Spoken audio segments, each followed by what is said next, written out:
Hello guys and welcome back to my channel. If this is your first time tuning in, my name is Rachel and I like covering true crime stories. Covering true crime cases, you know those cases, the ones that make you stay up at night, you're theorizing, all the different theories, all the different ways. And there is one case that in particular recently has been really stuck on my mind. I don't know if you guys noticed, but I did take a week off last week. Things have gotten a little complicated with the coronavirus and children and e-learning and my own online schooling that I'm currently doing. You know, the time that has to be put in to create, this coverage on these true crime stories. It's a lot. It is a lot, especially for a working mom. So I did take last week off and I am so sorry, guys, but I will definitely make it up to you. So, with that being said, if you like true crime, you want to help me theorize, definitely stay tuned. Hit that subscribe button so that you don't miss out. Today's case is one that just really makes me just sit back and just wonder what happened. What was the real story behind it? Because I know the one that's out there, definitely, it's not the whole story. It definitely is not by any means. In today's case, we're going to be covering Charles C. Morgan. Back in the 1970s, Arizona was known for money laundering because it was one of the only states that allowed blind trust accounts. And if you don't know what that is, a blind trust account is essentially something you can put your investments, your assets into, and nobody can really see where it came from or how it got there or how much there is. That leaves a huge opportunity for money laundering. And Arizona in 1970s was booming for money laundering at the time.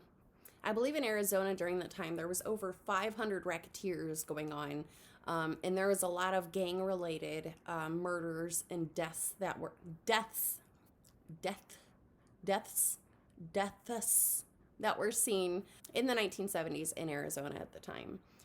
Charles C. Morgan was an escrow agent. In fact, he owned his own escrow agency in Tucson, Arizona. Charles was married to his wife, Ruth. He told Ruth that there was a lot of money laundering going on, a lot of racketeering, but he did deny any involvement. He said, that's not something that I'm into, but man, there's a lot going on out here. He did end up making a comment to Ruth stating that the less that she knew, the better. This is going on. It's a common occurrence I'm seeing in Arizona, but the less you know about it, the better. Now, on March 22nd, 1977, Charles got up and got ready for work like he usually did, and he drove his two daughters to school that morning and ended up going to work. Now, later that night, he ended up actually not coming home, and Ruth had no idea what was going on. She thought it was strange. She made phone calls to find out, where Charles was at. He ended up actually not even showing up to work that day. So something happened to Charles after dropping his daughters off at school and his attempt, I'm assuming, that he made to go to work that day. Something in between those two, something happened. And this was not like Charles. So Ruth ended up reporting Charles missing to the police.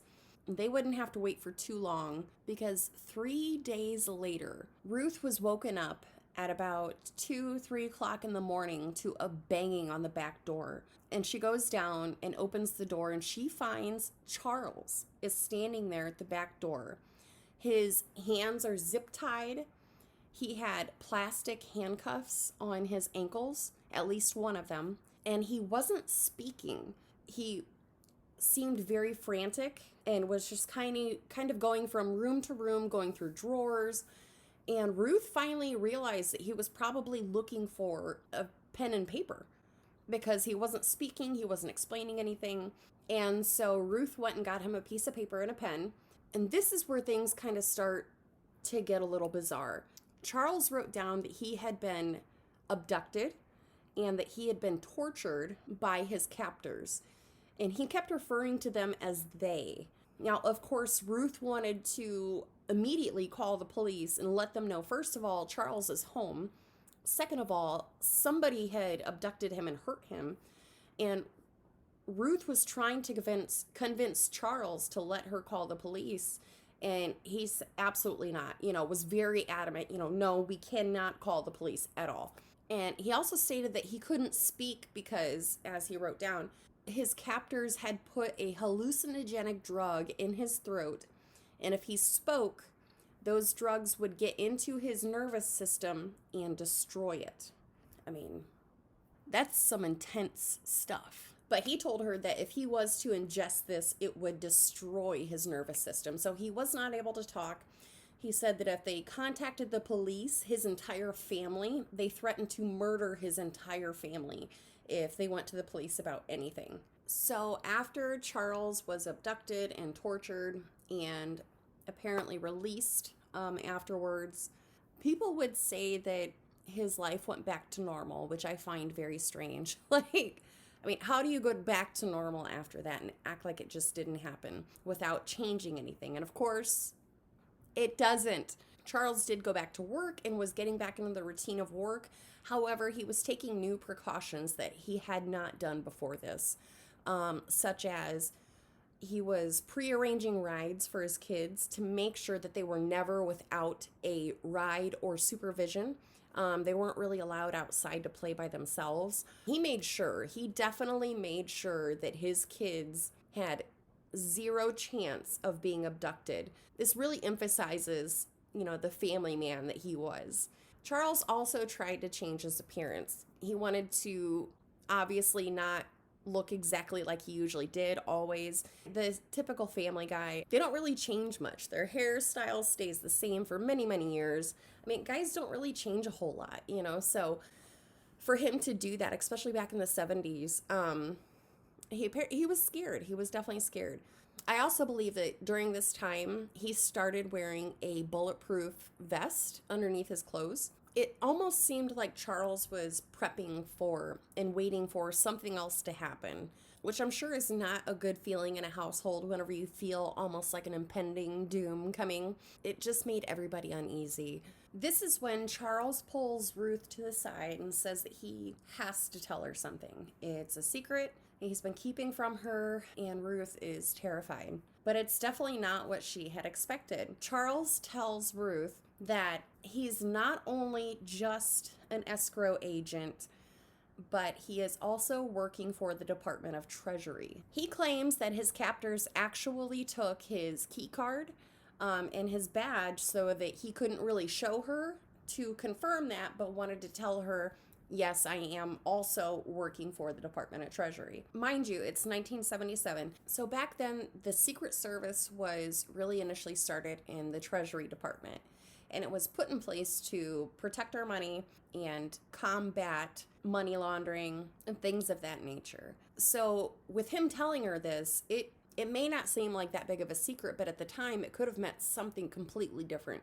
And he did not really go into any more detail than that. Just the fact that he was also working for them. He didn't really give any detailings as to what that meant, what he had to do, or how he was involved with the Treasury Department, which leaves a huge question mark, really. And Ruth didn't really push him for those questions. She didn't ask, why are you just now telling me this? Does this have anything to do with your first disappearance? I don't know if she did ask those questions. Those are questions that I definitely would have asked had I been his wife. She could have asked, I don't know.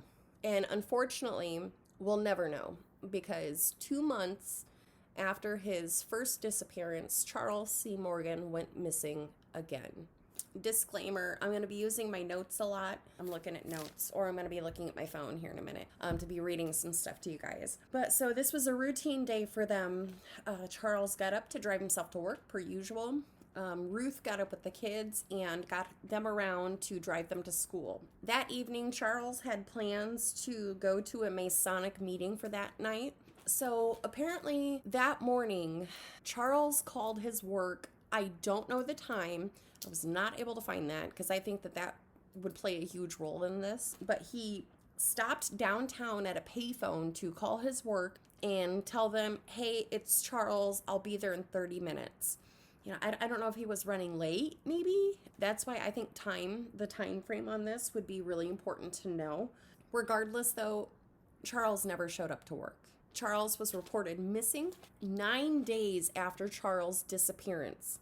Ruth gets a phone call from a woman, and this woman calls herself Green Eyes and says, Chuck is all right and everything is going to be all right. And then she tells her Ecclesiastes 12:1-8 and hangs up the phone.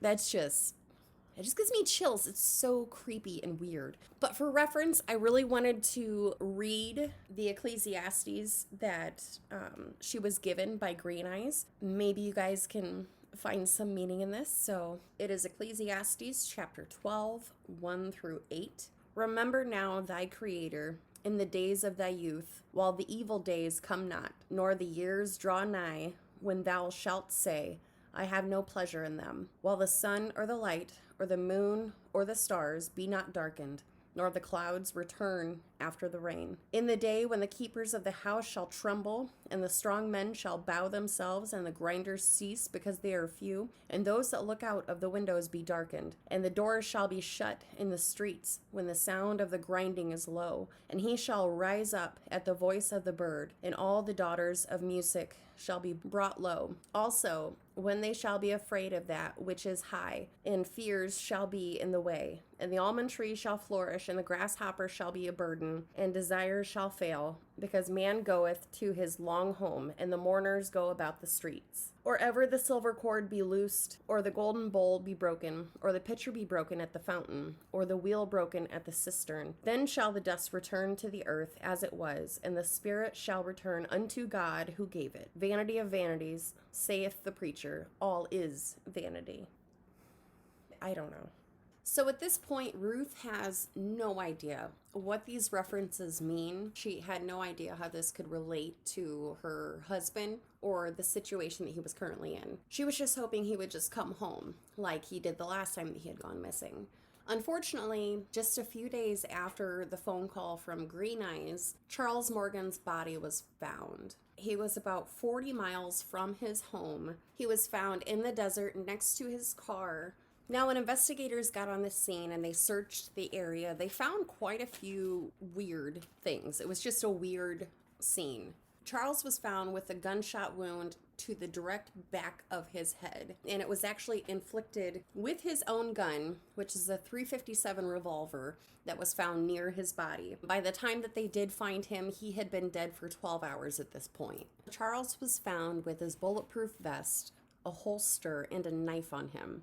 The strangest thing, though, is they found pinned to the inside of his underwear was a $2 bill. This $2 bill had a map drawn on it in Charles's handwriting that led directly to the location that his body was found. There was also a map on there that included two cities, like how to get to these two cities that were nearby that just so happened to be known for smuggling. Also on the $2 bill was 7 Spanish surnames, and also the Ecclesiastes 12:1-8. Again, the same reference that Green Eyes had given on the phone to Ruth prior to this.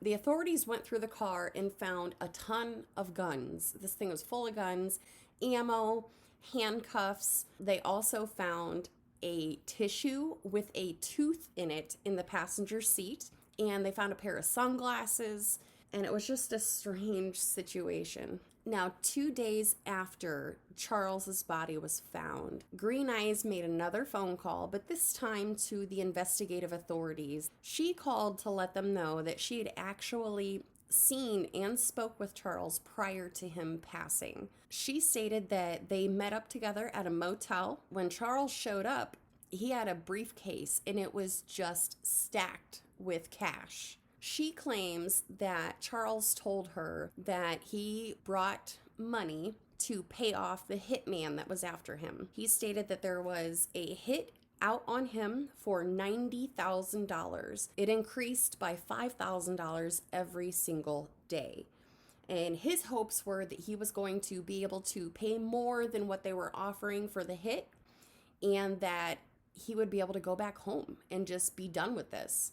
Now, unfortunately, Green Eyes did not explain any further to the authorities. That was pretty much all the information that she had given. And with this, authorities know that people tend to make up stories just to be part of something, that kind of cling on to stories and make things up. So what they did to try and verify this was to try and corroborate her story that they had met up at a motel. They did in fact find CC footage of those two meeting up at a motel. I was unable to find a firm answer of what motel it was that they met up at. My understanding is that they were unable to identify the woman from the CCTV, which is extremely unfortunate because I think that she has a lot of the answers. It was also found that the sunglasses that were found at the scene were not Charles's, and I don't know how this was verified, but they were apparently not his. So no fingerprints, no nothing was found at the scene. However, they were able to determine that the tooth found in the tissue in the passenger seat was in fact Charles's tooth, which is really bizarre because who's going to ride around with their tooth just in a tissue next to him? I don't know. Police are waiting on the autopsy results to continue the investigation. This is where things kind of turn extremely, I don't know, even more bizarre, I guess. I don't know how it could possibly go that route, but it does. Somebody broke into the police lot. When a car or vehicle has been involved in something like this that is considered evidence, police will put it into a car lot that they have, security around. And somebody broke into Charles's car and just ransacked it. And not only that, but somebody also broke into Charles's escrow business and completely flipped that place upside down. Even two people that claimed to be FBI agents went to Charles's house, and Ruth answers the door, and they did a quick flash of a badge and just barged their way in and tore her house apart looking for something. They never asked her to help them find something. They never asked her where something was. She has no idea what they were looking for. To this day, nobody knows what they were looking for or if they were even FBI agents. Ruth said that how quickly they flashed it, she wasn't really able to verify anything. On August 10th, 1977, after all that, less than 2 months after his body was found, Charles C. Morgan's case was deemed a suicide. These are the facts. These are the things that we know for a fact. I'm sorry, I'm shaking my pen because I'm mad. Gunshot residue was found on Charles's left hand. Charles was right-handed. And not to mention, he was shot directly in the back of his head, which is considered execution style. Am I correct? How could possibly somebody that is right-handed take their left hand with a gun and shoot themselves directly in the back of the head? Not only that, when the gun was found, it had 0 fingerprints on it. When they found Charles, he did not have gloves on. The only way for that gun to not have fingerprints on it, they would have had to wipe down the gun to get all the fingerprints off. And I'm pretty positive that if Charles shot himself, after he killed himself, he wouldn't have sat there and wiped down the gun and put it down next to him. Why would somebody that for the last 2 months has been wearing a bulletproof vest all of a sudden decide to kill himself? He obviously had a want to live. That would be the reasoning to wear a bulletproof vest. Now, after Charles's case was closed, a lot of people started to come forward with theories and the reasons behind they thought that Charles could have been considered a target. Charles's attorney had actually came forward and stated that just prior to these issues that he was seeing, Charles had testified in a secret trial. The case was against a Mexican-American bank. They thought that there was some wrongdoing inside of. I mean, think about that. He testified against an entire bank. That could have definitely made him a huge target. And especially the Spanish surnames, to have those incorporated along with the Mexican-American bank. I don't know. I don't know. I mean, I don't know if there's any kind of relation there.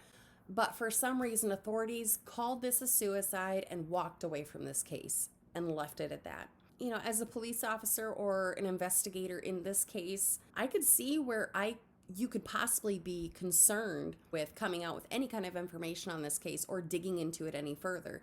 And I say that because Unsolved Mysteries actually covered this case. And the investigator that took on, digging up all the information on this case was actually targeted, or is believed to have been targeted, because I think it wasn't long after the show aired, there was somebody who actually was shot in the head that worked across the street from where this investigator worked. And he drove a very similar car and they looked similar. So people think that this was actually supposed to be a hit on the investigator for digging too far in and finding out too much information, and he just got too close to it. This is just this case just really bothers me because there's so many unanswered questions. I want to know what the reference for Ecclesiastes was.